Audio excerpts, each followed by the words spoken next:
आज अपन कुछ numerical questions लेंगे सेकंड यूनिट के। पहला क्वेश्चन मैं ले रहा हूं जो एग्जामिनेशन में भी आता रहता है कि सिद्ध करो कि, एक क्वेश्चन में लिख देता हूं, सिद्ध करो कि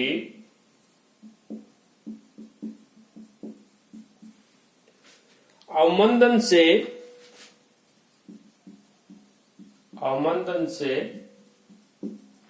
दोलक की कोणीय आवर्ती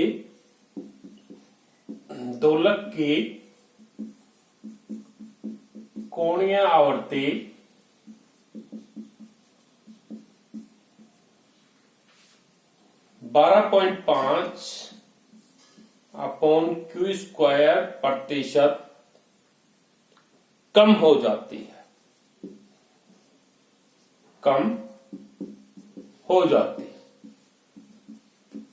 बहुत सारे न्यूमेरिकल क्वेश्चंस है।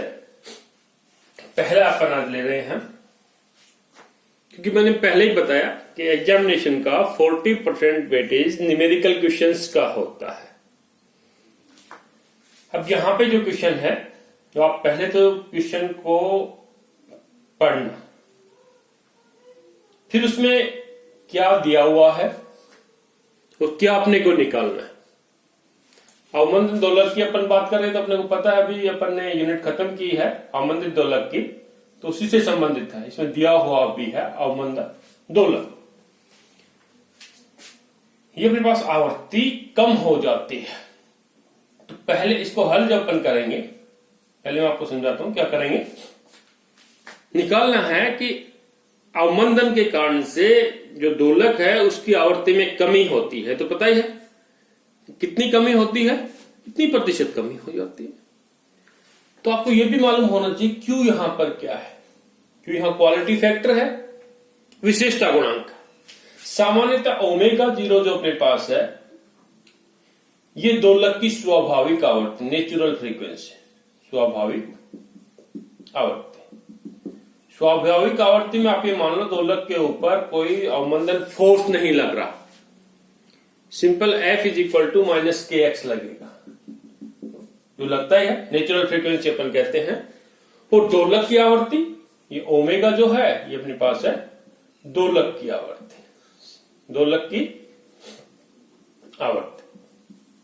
और दोलक में कौन सा हो जाएगा, अवमंदन के प्रभाव में। या मैं इसको लिखूं कि ओमेगा जो अपने पास है वो अवमंदन दोलक की आवर्ती, अवमंदन दोलक की आवर्ती। तो अब अपने को जो निकालना है कि उसकी आवर्ती में कमी हो जाती है।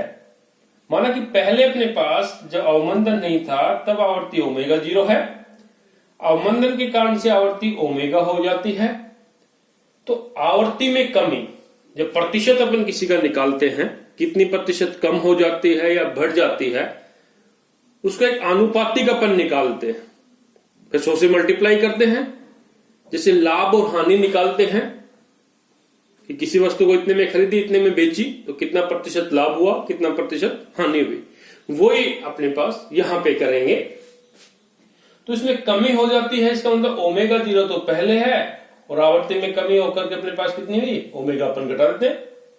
मान लीजिए पहले आवर्ती 100 हर्ट्ज थी, फिर 90 हो गई, तो कमी 100 - 90 10% कितने के रेस्पेक्ट में, ओमेगा 0 के रेस्पेक्ट में। क्योंकि पहले 100 है अपने पास, जो अपन कहेंगे ओमेगा 0 है, मल्टीपल ऑफ 100।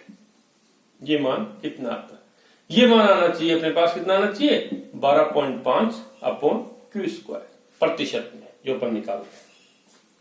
ये तो अपने को निकालना है। अब क्यू जो अपन बात कर रहे हैं, क्यू यहां पर विशेषता गुणांक है। आप सभी को मालूम भी होगा, अपन पढ़ चुके हैं।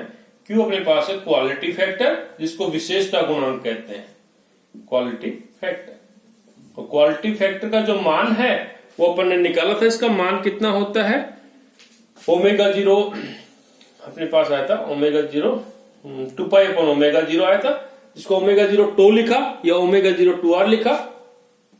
ओमेगा 0 टो जो विश्रांति काल है, या ओमेगा 0 अपॉन 2r, क्योंकि टो और r में जो संबंध होता है ये अपने को मालूम है। To = 1/2r = λ/m। मैंने पहले बताया था कि ये रिलेशन अपने पास बार बार काम में आएगा। तो यहां तक आपको सब दिख रहा है। क्वालिटी फैक्टर अपने पास ये होता है विशेषता गुणांक, जो फॉर्मूला अपने पास है। ओमेगा 0 यहां पर जो है वो दोलक की आवर्ती है, स्वाभाविक आवर्ती, नेचुरल फ्रीक्वेंसी। अब क्लियर क्वेश्चन, इसको मिटा देते हैं, आगे बढ़ते हैं। इसको मिटा देता हूं।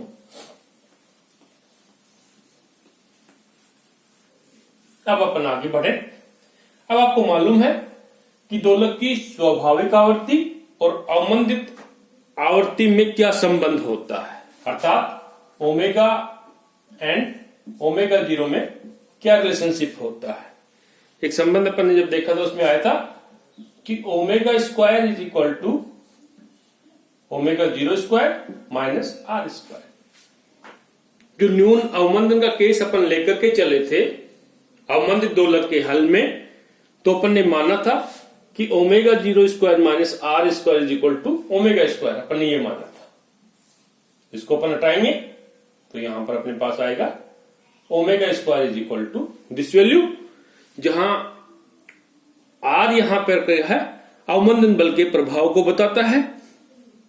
या इसको अपन आगे सोल्व करें तो आगे जो अपन सोल्व करेंगे तो omega square is equal to, इसमें कॉमन ले ओमेगा 0 स्क्वायर, तो यहां पे अपने पास आएगा 1 minus are square upon omega 0 square. अपने को करना क्या है वो तो पहले मैंने बता दिया, अपने को निकालना है omega 0 minus omega upon omega 0 multiple of 100। आवर्ती में कितनी प्रतिशत की कमी होती है, उसी रेस्पेक्ट में अपन आगे बढ़ते जाते हैं। आगे जो अपन बढ़े ओमेगा ले, omega is equal to omega 0, ये अपने पास है 1 minus are square upon omega 0 square की पावर 1/2। क्लियर है? इसका अंडर रूट लगाएं या 1/2 लिखें। अब चूंकि अपने को मालूम है कि न्यून अवमंदन की स्थिति है, न्यून अवमंदन स्थिति में आपको मालूम है कि आर लेस देन क्या होता है ओमेगा 0। जब आर लेस देन ओमेगा 0 है तो ये जो टर्म है r square upon omega 0 square, ये है 1 से कम है। जब ये टर्म 1 से कम होती है तो अपन द्विपद पर में लगा सकते हैं, बाइनोमियल थ्योरम द्विपद पर में। आगे अपन द्विपद पर में कोई काम में ले, द्विपद पर में को काम में लेंगे तो ओमेगा इज इक्वल टू आएगा ओमेगा 0, यहां मैं लिखूं 1 minus 1/2 R square upon omega 0 square. त्रिपद पर में जो अपन लगाते हैं ये तो आपको पता ही है कि यहां पे अपन 1 प्लस माइनस एक्स जो भी अपने पास है की पावर n हो, और द्विपद पर में लगा रहे हैं तो 1 प्लस माइनस एन एक्स अपने पास आता है, क्योंकि इसका मान कम होता है। कम होने के कारण आगे वाले टर्म है उसका मान और भी कम होगा, उसको अपन नगण्य मानते हैं, तो सामान्यतः अपन ये कर देते हैं, इसके जो पावर है उसको मल्टीप्लाई कर दिया यहां पर 1/2 से। अब क्या कर रहे हैं, अब अपन क्वालिटी फैक्टर का काम में लाते हैं। क्वालिटी फैक्टर जो भी मैंने बताया Q is equal to omega 0 upon 2r, यानी कि जो टो लगता है मल्टीपल में, टो का मान है 1 अपॉन 2r। यहाँ पे 2r क्यों लिखा, क्योंकि r का मान अपन रखेंगे, अपने क्वेश्चन में तो Q आ रहा है, Q अपन लेकर के आएंगे, तो यहाँ पे r का मान निकाले। r इज इक्वल टू अपने पास आया ओमेगा 0 अपॉन 2q। इस r का मान इसमें रखने पर, इसमें रखने देखिए क्या आता है, is equal to omega 0 1 minus 1/2, r का मान रख दीजिएगा, स्क्वायर है तो ओमेगा 0 स्क्वायर, 2 यानी कि 4, ये मल्टीपल में q square multiple 1 upon omega 0 square. Clear? फिर इसको आगे थोड़ा और सोल्व करें, omega is equal to omega 0 1 minus 4×8 1 upon 8 q square. Omega 0 से ओमेगा 0 कट गया। अब फिर अपन क्या करें, आगे देखिएगा कि अपने को निकालना क्या है, this value omega 0 minus omega. तो ये जो क्वेश्चन आया, तब इसको आगे अपन इस प्रकार से कर सकते हैं कि omega upon omega 0 is equal to 1 minus 1 upon 8 q square. और आगे अपन इसको बढ़ाएं, क्वेश्चन तो इजी है, समझाने के लिए इसमें टाइम लग रहा है। अब इसको आगे अपन करें तो ये वाले टर्म है, ये प्लस के एक तरफ लेते हैं, ये इस तरफ लेके आएंगे, या इस वाले टर्म से अपन पक्षांतरण कर रहे हैं, या अपन मैं कहूं कि इसको लिख सकते हैं इस प्रकार से, ये वाले टर्म इधर लेके आते हैं तो प्लस में 1/8 क्यू स्क्वायर 1, ये उधर जाएगी तो अपने पास माइनस ओमेगा 0। क्यों? क्योंकि अपने को तो ये निकालना है। या इसको ऐसे लिख दे, ये वाले टर्म पहले लिख दे इधर, तो ओमेगा 0 कॉमन है, सॉरी एलसीएम है, minus omega 0 is equal to 1/8 q square. ये वाली टर्म आ गई अपने पास। अब अपने पास जो टर्म आई, लेकिन प्रतिशत में अपने को निकालना है। प्रतिशत में निकालना है, इसका मतलब उसको 100 से मल्टीप्लाई करेंगे दोनों तरफ। Omega 0 minus omega 0 multiple of 100 is equal to 100 से मल्टीप्लाई करें अपॉन 8, ये अपने पास क्यू स्क्वायर। ये क्या है? आवर्ती में प्रतिशत कमी। आवर्ती में प्रतिशत कमी। प्रतिशत कमी कितनी होगी? 100 में 8 से डिवाइड कर दो। 100 में 8 से डिवाइड कर देंगे तो कितना आएगा अपने पास? 12.5 अपॉन क्यू स्क्वायर। ये तो अपने को सिद्ध करना था कि अवमंदित दोलक की आवर्ती में 12.5 अपॉन क्यू स्क्वायर की कमी हो जाती है, प्रतिशत कमी हो जाती है। प्रतिशत पूछा तो अपन ने ये निकाला। क्लियर? इसी प्रकार से क्वेश्चन बहुत सारे आते हैं, ये क्वेश्चन आता रहता है, इसलिए अपन ने करा इसको। ऐसे तो क्वेश्चन आपकी बुक में दिए हुए हैं, कुछ एक एग्जाम्पल के रूप में है, बहुत सारे अनसोल्ड हैं। सभी क्वेश्चन कर करके देखना, जो एग्जाम में आया हुआ है उसको आप जरूर करना। अब क्वेश्चन और लेके चलें, छोटा सा क्वेश्चन और ले, एक समझाने के लिए, क्योंकि रिपीटेशन होते रहते हैं। किसी अवमंदित दोलक की आवर्ती 100 हर्ट्ज है। मैं क्वेश्चन लिख रहा हूं, अवमंदित दोलक की आवर्ती 100 हर्ट्ज, चलिए, तथा अवमंदन नियतांक अपने पास है, दे रखा अवमंदन नियतांक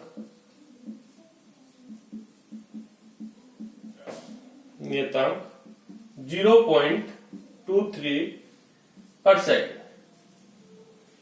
तो ज्ञात करें, ज्ञात करें, क्या ज्ञात करना? नंबर 1 विश्रांति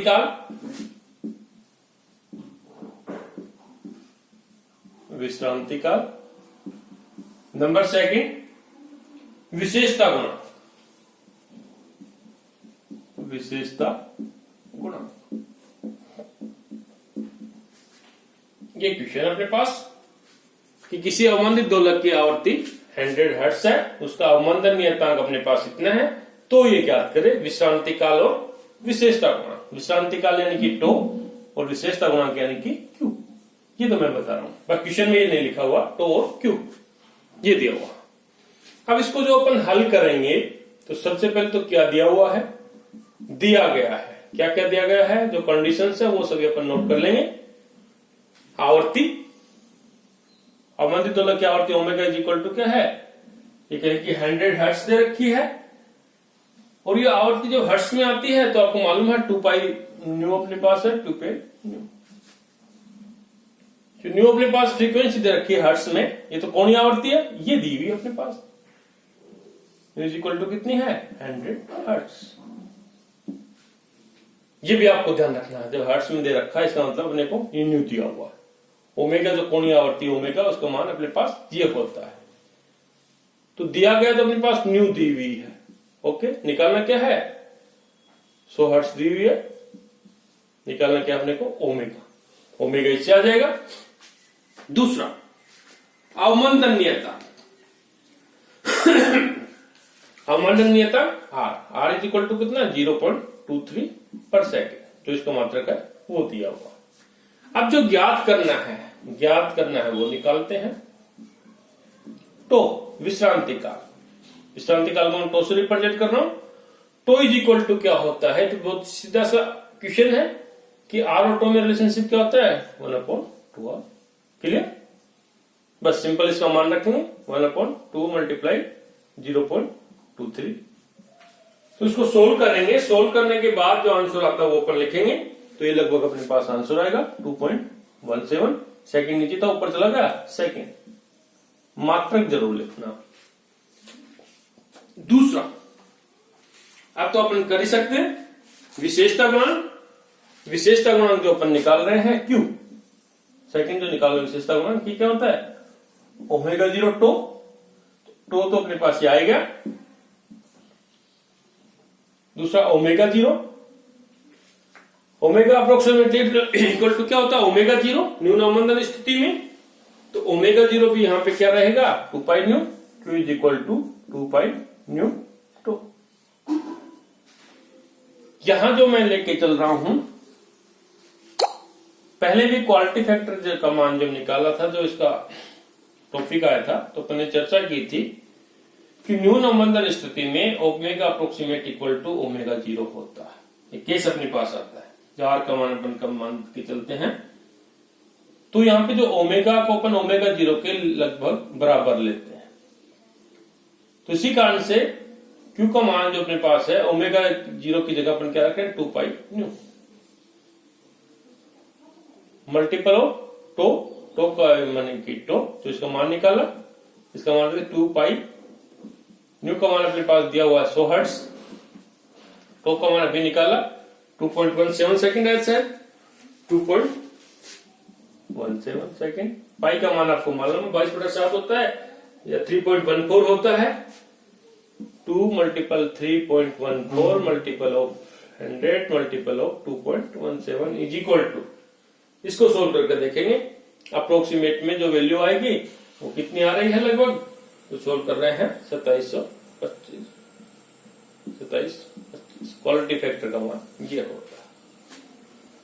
क्लियर, क्वालिटी फैक्टर का कोई मात्रक नहीं होता, तो इसको मात्रक लिखने की आवश्यकता नहीं है। तो इस प्रकार से अपन क्वालिटी फैक्टर का मान ज्ञात कर सकते हैं। सबसे पहले तो अपने को समझना होता है कि क्या दिया हुआ है। एक क्वेश्चन और कराता हूं छोटा सा, जो एग्जाम में आया वो भी।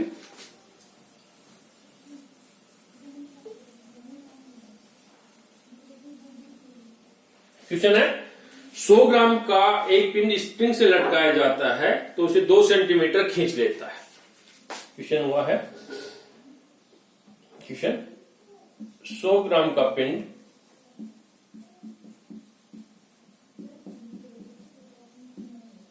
स्प्रिंग से लटकाया जाता है, जिससे स्प्रिंग में खिंचाव, जिससे स्प्रिंग को 2 सेंटीमीटर खींच लेता है। क्लियर, यदि स्प्रिंग का विश्रांति काल, यदि विश्रांति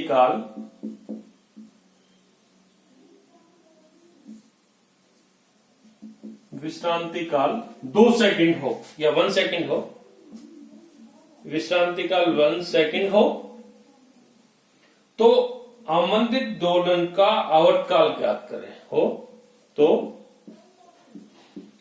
अवमंदित दोलक का आवर्तकाल ज्ञात करें। क्वेश्चन समझना, पहले लैंग्वेज कुछ ऐसे लिखते हैं क्वेश्चन में, बच्चा खुद समझे। एक स्प्रिंग है, अपन कल्पना कर रहे हैं, इसका हल अपन करेंगे। माना कि स्प्रिंग है इस प्रकार से, ये स्प्रिंग है, उस पर 100 ग्राम का पिंड अपन लटका रहे हैं। 100 ग्राम का पिंड लटकाने से 2 सेंटीमीटर का खिंचाव आता है, यानी कि पिंड, ये तो पहले स्प्रिंग ओनली। जब 100 ग्राम का पिंड अपन लटकाते हैं तो इसमें एक्स का खिंचाव आता है। ये अपने पास है 100 ग्राम का पिंड लटकाने के बाद। पहले स्प्रिंग अपने पास मान लीजिए कि लंबाई क्या थी, एल, और अब इसमें खिंचाव माना कि अपने पास आ गया एक्स, और आ गया एक्स। तो टोटल अपने पास यहां से यहां तक की जो डिस्टेंस है अपने पास होगी L प्लस एक्स। ये 2 सेंटीमीटर है, यहां जो खिंचाव है 2 सेंटीमीटर, एक्स का मान।